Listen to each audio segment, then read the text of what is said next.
Sabe quando você faz uma leitura e você percebe cada vez mais, a cada leitura, a cada livro, a cada... É assim que acontece com a odontologia miofuncional. Já faz 11 anos que eu trabalho com essa técnica, 20 anos de formada, 11 de odontologia miofuncional, sistema MyoBrace, e a cada leitura eu tenho mais certeza que eu tô no caminho certo, sem falar da comprovação clínica, que a clínica é soberana, como a gente fala isso com muito prazer e com muita evidência, né?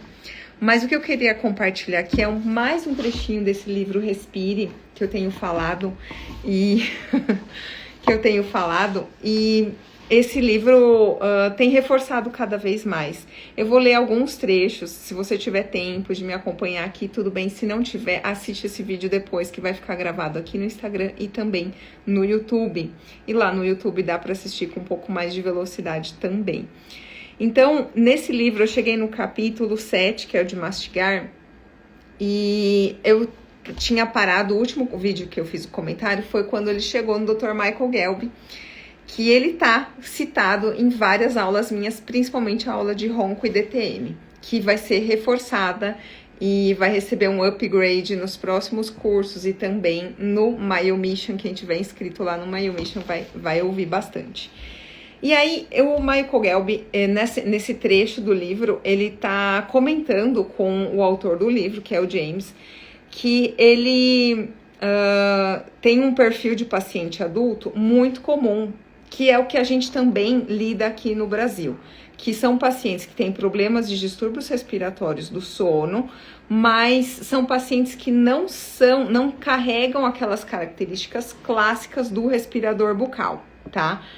Então, quais são as características clássicas do respirador bucal? Olheira, subdesenvolvimento da maxila, da mandíbula ou dos dois, olhos caídos, boca entreaberta, postura de cabeça e ombro anteriorizada, fora as características intrabucais, são arcadas pequenas, os maxilares subdesenvolvidos, dentes apinhados, pouco espaço e assim por diante.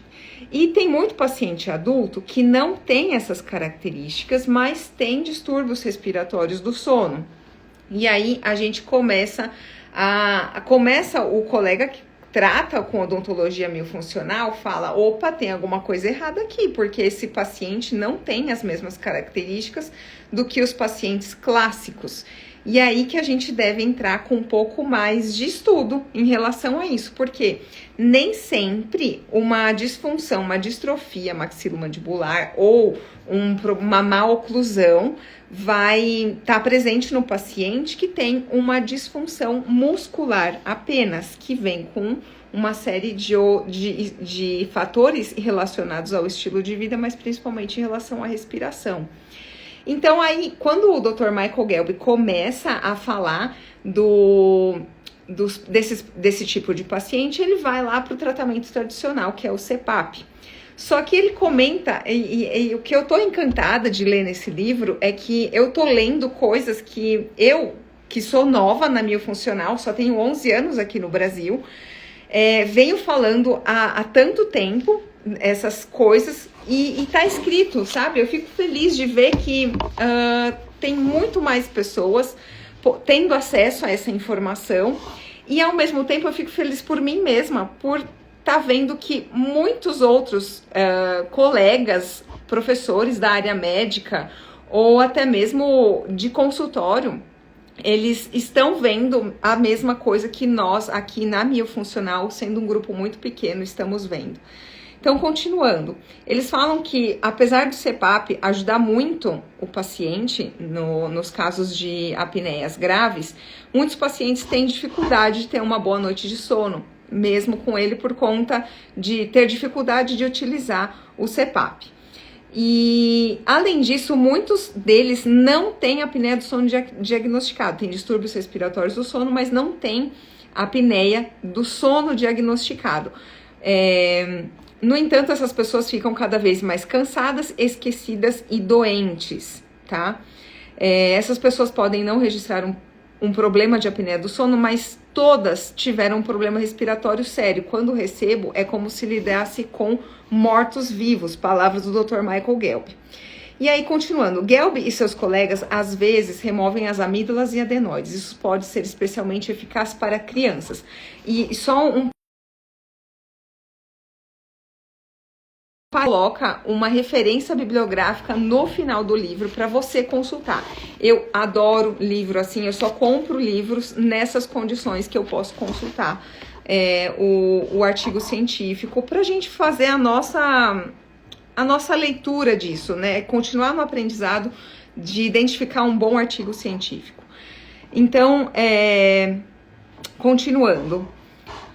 Ficou comprovado, Gelb e seus colegas às vezes removem amígdalas e adenoides. Isso pode ser especialmente eficaz para crianças. Ficou comprovado que 50% das crianças com TDAH não apresentam mais sintomas após remover as adenoides e as amígdalas. Olha só, gente, é uma quantidade muito grande. E na semana passada, eu também ouvi um colega nosso aqui do Brasil dizendo que existe um professor no Albert Einstein dizendo que 90% das crianças diagnosticadas com TDAH, elas estão curadas quando trata a respiração bucal, apenas tratando a respiração bucal. Então, mais uma vez eu reforço aqui, quem me conhece sabe, é que o livro tá ali, não quero levantar daqui.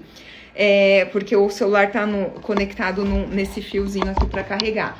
Mas tem um outro livro que eu já falo há anos, pelo menos desde 2018, se eu não me engano, 17 ou 18, chama O Mito do TDAH Infantil.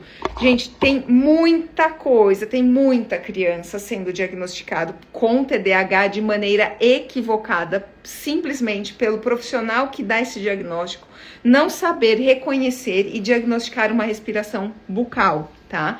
Então, mais um livro. Agora eu tô falando do Respire, depois eu faço um vídeo falando do mito do TDAH, tá? E explico que não é especificamente um mito como uma mentira, mas uma história mal contada.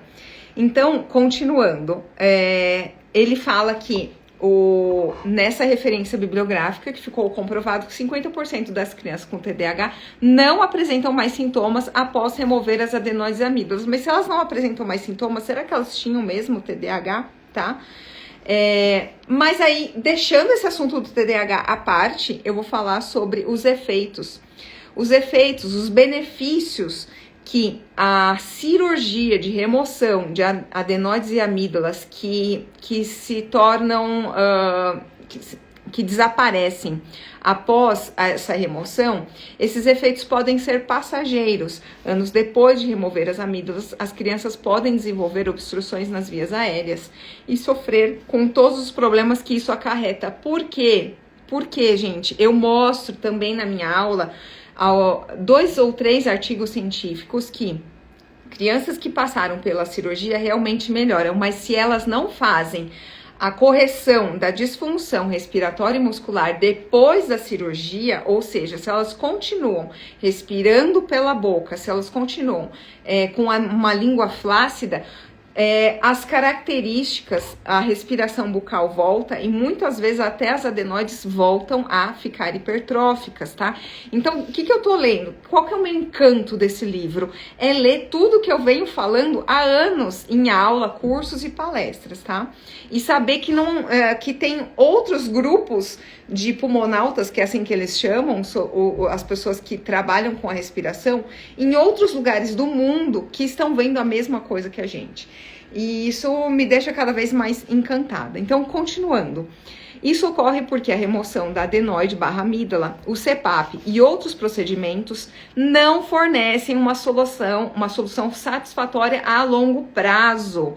Então, é pouco tempo para dar um alívio para esse paciente. E é um alívio que não é duradouro, não proporciona uma estabilidade para esse paciente. Mesmo a gente sabendo que a estabilidade também depende do paciente, dele continuar fazendo as orientações que a gente pediu, assim como um emagrecimento. A pessoa emagrece, ela não continuar fazendo o que ela tem que fazer, ela vai engordar. Assim como uma atividade física, se eu não continuar fazendo uma atividade física pro resto da minha vida, a minha musculatura vai regredir, vai atrofiar.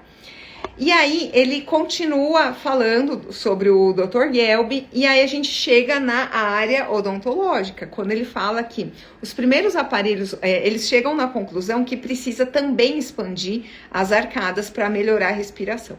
E aí os primeiros aparelhos ortodônticos não tinham o objetivo de endireitar os dentes, mas de ampliar a boca para e abrir as vias aéreas. E aí a gente está falando de 1900. E aí ele continua mais um pouquinho nesse capítulo, até que chega. Mas o processo de expansão da boca exigia perícia e manutenção, e os resultados variavam dependendo da habilidade do dentista. Aí ele fala que os aparelhos não eram difíceis de usar, os dispositivos intraorais e tudo mais. Aí ele avança mais um pouquinho. Na década de 1940, tornou-se prática padrão para os dentistas extrair. Aí a gente entra na era do extracionismo. E o que ele fala? O que eu falo também em todo curso avançado. Gente, cuidado com as extrações para a correção de má oclusão. Por quê? A extração geralmente está associada a uma correção da má oclusão com retração. E aí ele usa muito esse termo. Então, para quem chegou agora, eu tô falando sobre o livro Respire, tô na página 132, tá? E ele usa muito o termo de ortodontia retrátil, mas entenda que é a ortodontia, onde foi feito um plano de tratamento com extração de premolares e retração para fechar esses espaços. Havia um problema evidente nessa abordagem. Remover os dentes e empurrar os restantes para trás apenas tornava a boca muito pequena. Então, a gente piora. Esse processo pode piorar a saúde do paciente. Uma boca menor pode ser fácil para os dentistas cuidarem, mas também oferece menos espaço para respirar. Então, quando surge algum tipo de colega que traz um plano de tratamento como esse, eu falo, olha, veja bem, fica fácil pra gente, mas eu não quero que esse paciente volte daqui 5 anos batendo na porta do meu consultório falando, olha, eu tô roncando. Tem muito paciente que não vai fazer essa conexão, mas a informação tá crescendo, o acesso à informação tá cada vez maior. Se esse paciente entende ou vai em algum colega que fala, olha, a extração e a retração te levou a esse sufocamento da sua respiração durante o dia e durante o sono, esse paciente vai atrás de você, tá? Então, eu costumo dizer que eu sou ortodontista raiz, formada em ortodontia, mas desde que eu conheci a odontologia miofuncional, eu nunca fiz um plano de tratamento com extração, não porque eu sou boa, porque eu sempre olhei para esse lado e falei, vamos dar uma chance primeiro para o tratamento da odontologia miofuncional para depois ver se eu preciso recorrer a algum outro plano de tratamento. E até hoje eu não precisei em nenhum caso, e eu tenho casos bem complicados, tá? A maioria deles eu posto aqui no meu Instagram, no meu álbum de fotos. Eu falo que eu tenho esse Instagram e tenho um outro que eu chamo de álbum de fotos. E os que os meus pacientes não sentem confortáveis de eu mostrar, eu mostro em curso, porque dessa forma eles autorizam. Continuando. Alguns meses ou anos depois de terem a boca comprimida com aparelhos e acessórios para a cabeça, alguns pacientes se queixavam de dificuldades respiratórias, como ronco, apneia do sono, febre do feno e asma. Quando mordiam, notavam um som de clique na parte de trás da mandíbula, ao longo da articulação temporomandibular. Alguns começam a ficar diferentes, o rosto mais longo, mais plano e menos definido, que são características do respirador bucal, tá? E aí ele continua avançando, só que ele chega aonde? Porque enquanto eu tô lendo, eu tô assim, tá, gente, mas ninguém falou de língua até agora, ninguém falou de disfunção muscular. Como é um livro de respiração, eu entendi, né, que ok, a gente já viu que tem a ver com a respiração, mas vamos falar da próxima consequência de uma respiração bucal, que é a disfunção muscular. E qual é o músculo mais importante? É a língua. E ninguém estava falando de língua, até que a gente chegou em 1950 no Dr. John Mill, tão conhecido justamente por se preocupar e se atentar à parte da língua, tá? E aí ele entra, ó. Esses pacientes podem ter representado apenas uma pequena porcentagem, no fim da década de 1950, pelo Dr. John Mill, que é um cirurgião dentista e britânico, além de outras formações que ele tem. Repetidas vezes, as crianças que tinham os dentes removidos se submetiam à ortodontia retrátil, que é essa extração com retração. Sofriam com o mesmo crescimento atrofiado da boca e da face, à medida que cresciam e o resto do seu corpo e da cabeça se desenvolviam. A boca era forçada a permanecer no mesmo tamanho. Essa incompatibilidade criou um problema no centro do rosto. Os olhos desciam, as bochechas inchavam e o queixo se retraía. Quanto mais dentes eram extraídos desses pacientes, mais eles usavam o aparelho e outros dispositivos, e maior era a obstrução de suas vias aéreas. Mill chamou o padrão de uma infeliz sequela comum do tratamento ortodôntico fixo, tá? Vamos lá. Ai, que legal, ó, bom saber, doutor Rodrigo. Gostei de ler sua mensagem. Então, o que o Dr. John Mill já estava enxergando? Que uma ortodontia para corrigir simplesmente a má oclusão, que é a ortodontia tradicional pura, com extração e retração, estava gerando uma infeliz sequela comum do tratamento ortodôntico fixo. E isso fez ele enxergar outras coisas, tá? Em uma reviravolta estranha, Mill descobriu que os dispositivos inventados para reparar dentes tortos causados por bocas muito pequenas estavam tornando as bocas ainda menores. Como consequência, os pacientes respiravam pior. Olha só como é importante a odontologia miofuncional crescer muito mais no meio dos ortodontistas, tá? Por conta deles, é importante a miofuncional estar em todas as áreas, na faculdade. Qualquer clínico geral deveria ter esse conhecimento. Mas o ortodontista, se ele não tem esse conhecimento, ele pode fazer um plano de tratamento que pode gerar um malefício muito grande para o paciente a curto e longo prazo, tá? Só que Mill não estava sozinho. Vários outros dentistas chegaram à mesma conclusão, isso já em meados de 1950, tá? E publicaram artigos científicos sobre o assunto. Mill conduzia os próprios estudos, fazendo centenas de medições, tirando fotos e blá blá blá. Tudo para provar que a combinação de extrações e ortodontia retrátil dificultava o crescimento facial e a respiração. Gente, isso tá na minha monografia da ortodontia, que eu escrevi em 2014. Então já faz 10 anos que eu já falava sobre isso. Só que eu sou muito pequena, eu sou sozinha, sabe? Eu me sinto muitas vezes sozinha nesse meio de divulgar todas essas informações. Por isso que eu faço questão de fazer essas lives, de gravar vídeos e aumentar o máximo que eu posso a divulgação desse conhecimento. Então vamos lá, continuando que daqui a pouco a gente tem paciente. Mas algo curioso aconteceu nos últimos anos. Centenas de ortodontistas e dentistas apoiaram a opinião de Mill, dizendo que sim, a ortodontia... antes de chegar aqui, ontem ou anteontem, acho que foi anteontem, ontem foi domingo, acho que eu não postei nada.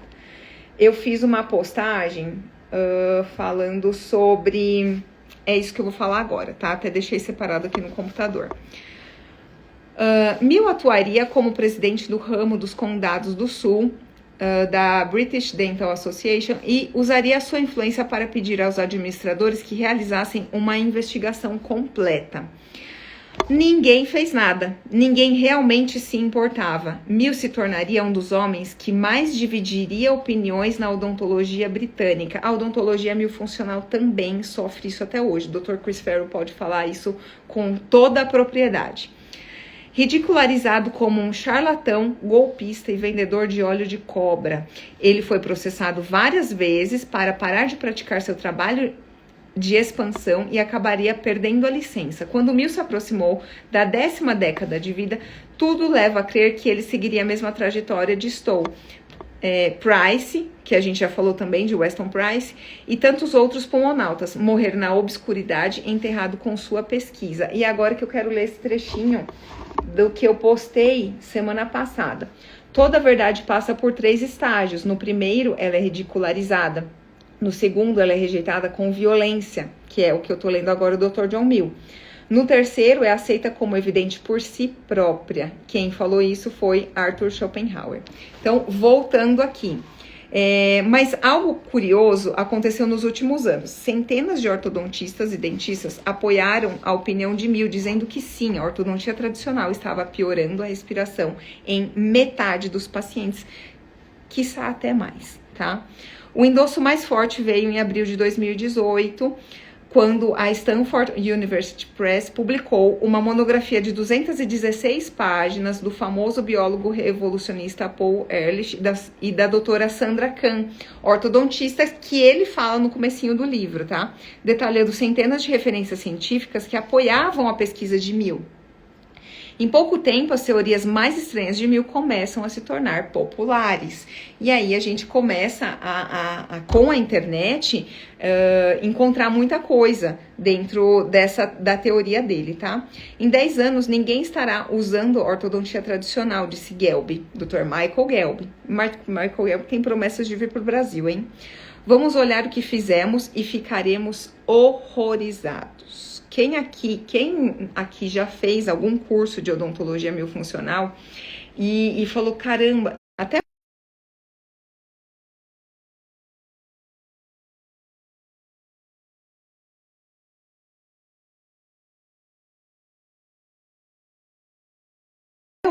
então, porque era o que fazia sentido, tá? Aí eu falo, vamos deixar as lágrimas de lado e é daqui pra frente. O máximo que a gente pode fazer é trazer esses pacientes pro consultório, falar que a gente aprendeu uma técnica que abriu os nossos olhos e muitas vezes devolver uma qualidade de vida com o que restou, com melhorando a respiração, fazendo os exercícios para corrigir as disfunções respiratórias e musculares que ficaram como consequência dos tratamentos anteriores, tá? E aí, a leitura continua, tá? Mas já tá ficando bem em cima da hora. Eu vou dar uma pulada aqui. Quando ele chega num francês, cadê? Que desenvolveu o BioBlock. E aí, quando eu tô lendo, eu falei, gente, o BioBlock é o aparelho que eu uso junto com os aparelhos da MyoBrace, sabe? E um estudo realizado em 2006 com 50 crianças mostrou que o BioBlock expandia as vias aéreas em até 30% ao longo de 6 meses. E olha só, por isso que é interessante a gente associar o BioBlock com o MyoBrace. É um aparelho ortopédico que permite o uso conjugado, porque o MyoBrace vai tratar as disfunções respiratórias e musculares, mais os exercícios, mais a expansão, sabe? Saludos desde Chile, olha só que bacana.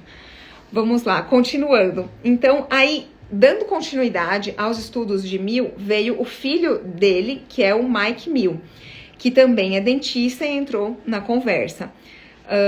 Ele explicou que o primeiro passo para melhorar a obstrução das vias aéreas não era a ortodontia, mas envolvia a manutenção da postura oral correta. Significava apenas manter os lábios juntos, os dentes se tocando levemente e a língua no céu da boca. Gente, isso daqui é o que eu falo. Quem faz curso comigo, quem me ouve, eu falo, são as 3 regrinhas de ouro. Língua no céu da boca, lábios juntos, respiração nasal, sabe? Com ou sem o aparelho MyoBrace dentro da boca. São as 3 regras de ouro. E tá aqui, gente, num livro, sabe? Sabe como...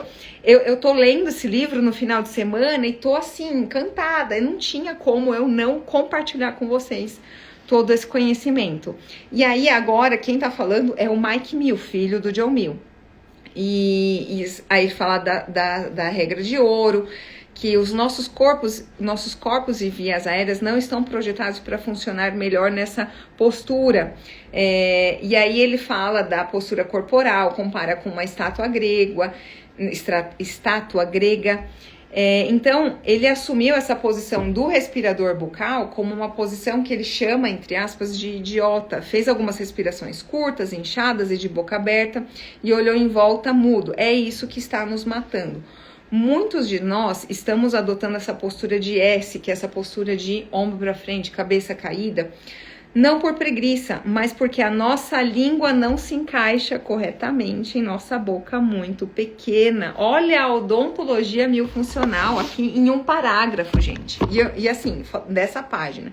Ela tá em vários parágrafos. É um livro inteiro corroborando com tudo que a gente vem falando, que eu venho falando há 11 anos, tá? Sem ter mais para onde ir, a língua se retrai em direção à garganta, causando uma leve asfixia. À noite, engasgamos-nos e tossimos, tentando empurrar o ar para dentro e para fora dessa via aérea obstruída. E muitas vezes é a hora que manifesta o bruxismo, tá? Isso é claro, a apneia do sono, e 1/4 dos americanos sofre com isso. 1/4 da população americana sofre com apneia, e aqui no Brasil a gente tem dados de 40% da população tem distúrbios respiratórios do sono, e isso envolve ronco e apneia junto, tá? Falando sobre o bruxismo, na minha aula também tem artigos que mostram que a respiração, aliás, a manifestação do bruxismo noturno muitas vezes está ligado apenas à respiração bucal. E aí a gente tem aqui, foi identificado nesse trechinho que eu acabei de ler, que o problema da respiração bucal está nas arcadas pouco desenvolvidas e uma postura de língua baixa. O que a odontologia miofuncional faz com o MyoBrace e os exercícios? Expande a arcada, porque ele relaxa a musculatura que mantém essa arcada pressionada, por isso que o MyoBrace tem o formato que ele tem. Então ele afasta os músculos que comprimem a arcada, coloca a língua no palato, redireciona a respiração para o nariz e através dos exercícios torna todas essas disfunções automatizadas, tá? Então, gente, eu vou parar por aqui, porque ainda tem muita coisa pra falar nesse livro e eu precisaria de horas para dividir tudo isso com você. Então, mais uma vez, fica aqui a recomendação ou a obrigatoriedade de todo e qualquer dentista fazer a leitura desse livro, Respire. Se ficar mais alguma dúvida, algum comentário, pode colocar aqui debaixo desse vídeo. Se tiver alguma dúvida sobre pacientes em particular, me manda no inbox que eu tenho o maior prazer de ajudar. Uma ótima semana para todo mundo e até o próximo vídeo.